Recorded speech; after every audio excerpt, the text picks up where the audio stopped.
To solve this problem, you'll want to clear fractions, and to do that you need to find the least common denominator. Before doing that, though, you'll want to factor x squared minus 16. This is the difference of two squares. So when factoring that, you'll see that it has the same factors as the first two fractions,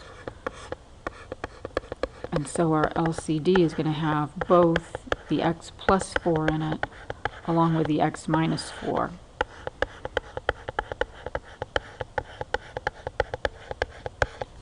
So we're going to multiply both sides of the equation by our least common denominator, and that'll cancel out all of the denominators. So in essence, what you're doing is you're multiplying the first fraction, x plus 4, by the LCD.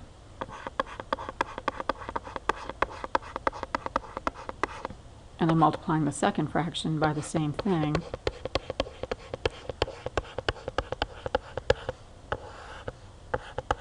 Notice you're not getting a common denominator. Your goal is to clear the fraction. So we've used the distributive property here, multiplied by the first and the second term. And on the other side, when I multiply by that LCD, the denominator again will cancel out.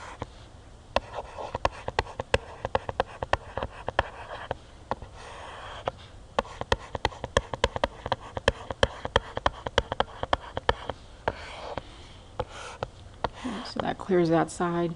On this side, the x plus 4 cancels, and here the x minus 4's cancel. So I'm left with 3x times the x minus 4.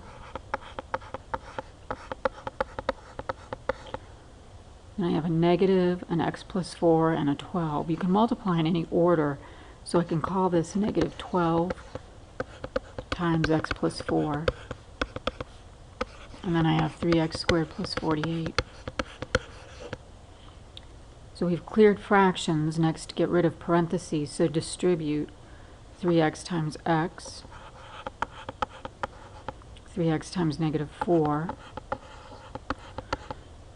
Now take the negative with the number, negative 12 times x, and negative 12 times positive 4.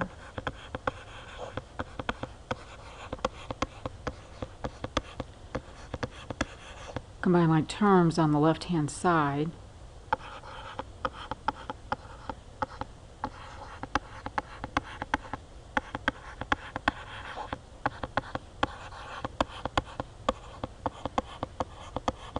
Okay, and so next we're going to start moving our variables to one side, but notice when I subtract 3x squared from both sides, they cancel out. Alright, so if I bring down the negative 24x,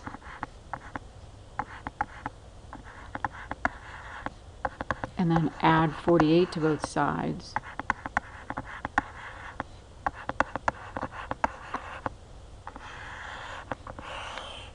I end up getting negative 24x equals 96. Divide by negative 24.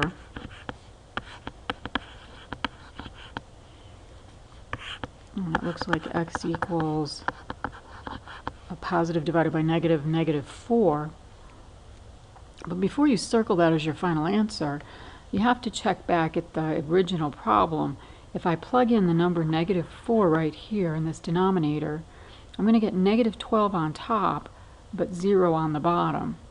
Because you can't divide by 0, and that's what that's saying, negative 12 divided by 0, we have to exclude this as a solution. So in this case, our answer is no solution or the empty set. Sometimes you'll see it written this way. Or sometimes you'll see it with a circle with a line through it, also meaning the empty set.